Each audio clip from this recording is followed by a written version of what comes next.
Hello, denizens of the internet.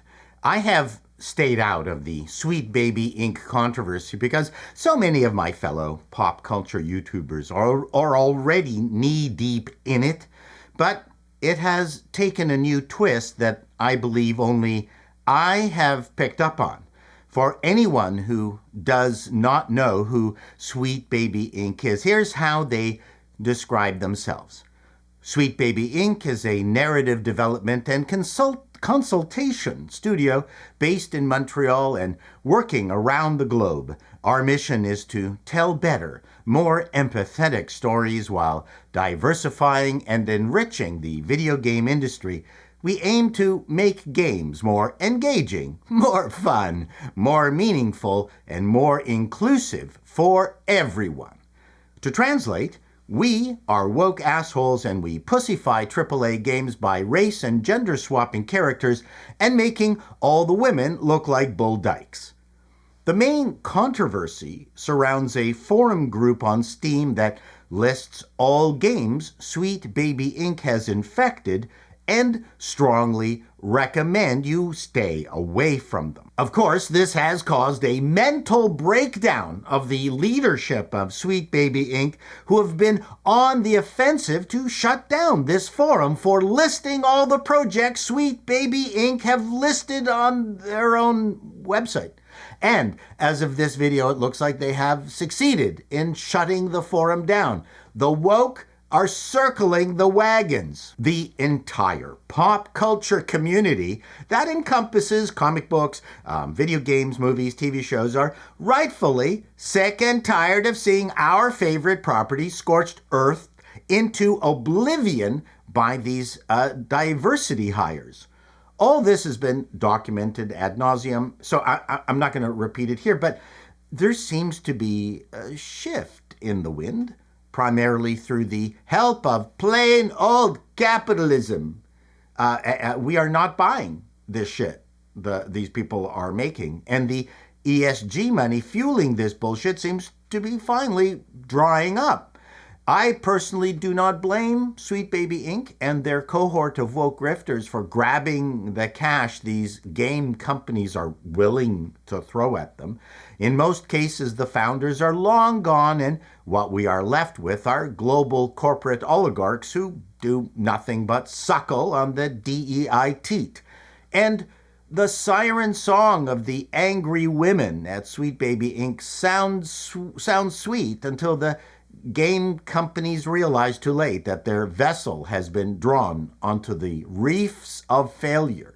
Now, we have Kotaku and other shill gaming companies coming out of the woodwork to defend Sweet Baby Inc. And this is all sounding curiously like Gamersgate version 2.0. Then suddenly, this popped up on my radar today. Ottawa announces funding to study links to violent extremism in video games. Wow! For those of you who remember Gamersgate 1, this nonsense of violence in video games sure sounds like a replay of when the mainstream media accused us of being misogynist, nasty male gamers. But why now? And why is the Canadian government getting involved? I will connect the dots later. Let me go through this piece. It gets unbelievably strange. This was written by Hunter Crowther from CTV News. The federal government announced Wednesday funding of more than $300,000 to examine how gaming communities can potentially create environments conducive to radicalization and violent extremism. This has already been researched and debunked, but thank you, Government of Canada, for spending $300,000 of my tax dollars on this useless journey up your own sphincter. Through gender-based analysis, the study aims to look at how identities are formed for both individuals and groups of gamers, investigating how misogyny can connect violent extremist ideologies across geography and culture. Wow. Did the RCMP just go to Anita Sarkeesian's bankrupt feminist frequency offices and sift through their trash for this?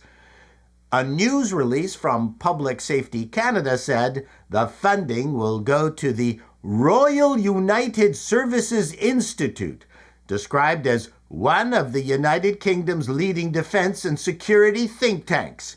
It will partner with an international initiative called the Extremism and Gaming Research Network, which aims to tackle the misuse of video games by extremist actors. Wow, this looks serious. Not overkill at all. Royal United Services Institute, a leading security think tank, sounds totally fake to me. Let's look at their website. Oh yeah, this is total fake. And why are we farming this out to foreign companies? Don't we have qualified experts who can jerk off to large bobbing-breasted female game characters here? I would have certainly volunteered. Minister of Public Safety Dominic LeBlanc says the research done by Royal United Services Institute and the Extremism and Gaming Research Network will help strengthen Canada's resilience and increase our capacity to identify and prevent radicalization to violence, LeBlanc said in a statement. The newspeak just takes one's breath away. Guys, this is all old news. There's no radicalization except that coming from Sweet Baby Inc. and their cohort of flying monkeys. The funding is provided through the Community Resilience Fund, which is led by the Public Safety Department's Canada Centre for Community Engagement and Prevention of Violence, also known as the Canada Centre.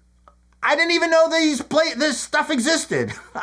I'm not making this up. This sounds so implausibly absurd, I don't know what to say. I'm hoping that when the Conservatives defeat Trudeau's government, that this is one of the many departments that are defunded first.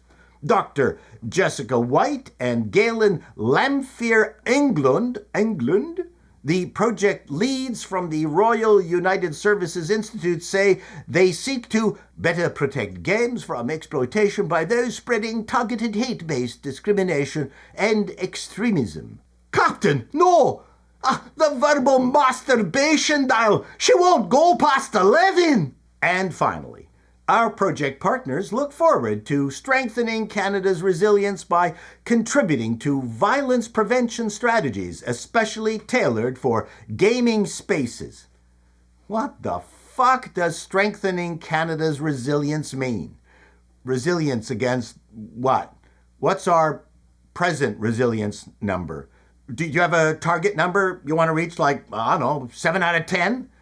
Our government is out of its fucking minds. I can picture all our bureaucrats sitting around a boardroom table nodding in obsequious obedience as Dr. Jessica White from the Royal United Services Institute reads her slideshow deck to rapt silence and non-stop trans-friendly tears. Okay, now I'm going to connect the dots. This is pure speculation, but I'll bet you I have it right. Sweet Baby Inc. is a Canadian company. Worse, it's a Quebec company. The word bureaucracy was invented by the French. And it is practiced with joie de vivre and aplomb in la belle Provence. The Quebec government offers very attractive incentives and tax breaks to gaming companies to set up shop in Montreal, along with better-known companies such as Square Enix and Ubisoft. There are a total of 48 game companies registered in Montreal. Sweet Baby Inc. is a Montreal company. Do you think they receive grant money to operate? Is the Pope part of a dark secret order? Getting grant money means you need to lobby the government. That means you have connections to the government. The Quebec government likes to protect their own. Do you think Sweet Baby Inc.'s recent travails have not gone unnoticed by government apparatchiks? Of course not. This is Canada. The timing of this announcement is suspicious. Why now? Why now? Has there been some recent mass shooting by a prepubescent addicted to Fortnite, Call of Duty, and Tomb Raider? No, not to my knowledge. The only connection I can think of is that Sweet Baby Inc. is under attack, and they've lobbied their connections. Suddenly, the Department of Transing of Canada has taken notice. They've pulled out the old Gamersgate weaponry, dusted it off to save Sweet Baby Inc. and come after us. So, what do you think? Is this plausible? I'm thinking I'm right. So, be watchful out there. The next time, denizens, be seeing you.